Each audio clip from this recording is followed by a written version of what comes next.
உங்கள் engineer Syed Abdul Khader, structural engineer. அதாவது பில்டிங்ல வந்து கிராக்ஸ் பார்த்திருப்பீங்க. கிராக்ஸ் பார்த்த உடனே நம்ம டென்ஷன் ஆயிருப்போம். நீங்க அந்த வீடியோ ஃபுல்லா பாருங்க. உங்களுக்கு கிராக்ஸ பத்தி உங்களுக்கு ஒரு ஐடியா கிடைக்கும். 2 டைப் ஆஃப் கிராக் இருக்கும். ஒண்ணு வந்து ஸ்ட்ரக்சரல் கிராக்கு, இன்னொன்னு நான் ஸ்ட்ரக்சரல் கிராக்கு. ஸ்ட்ரக்சரல் கிராக்னா எப்படி இருக்கும்னா, வைடா இருக்கும், டயகனலா இருக்கும்.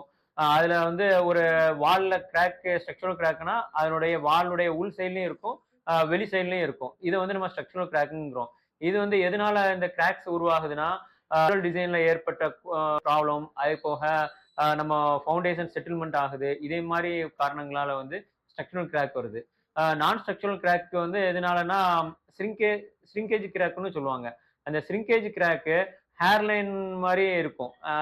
ரொம்ப அதாவது ரொம்ப தின் லைனா இருக்கும். இதே மாரி கிராக்ஸ் நான் ஸ்ட்ரக்சரல் கிராக்ன்பாங்க.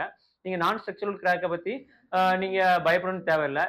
இது ஸ்ட்ரக்சரல் கிராக்கா, நான் ஸ்ட்ரக்சரல் கிராக்கான்னு சொல்லிட்டு ஸ்ட்ரக்சரல் தான் இன்ஜினியர் தான் டிசைட் பண்ணுவாங்க. அவங்களுக்கு தான் தெரியும். நீங்க இதே மாரி உங்களுக்கு ஸ்ட்ரக்சரல் சம்பந்தமா எதுவும் டவுட்னா என்னைய கான்டாக்ட் பண்ணுங்க. இந்த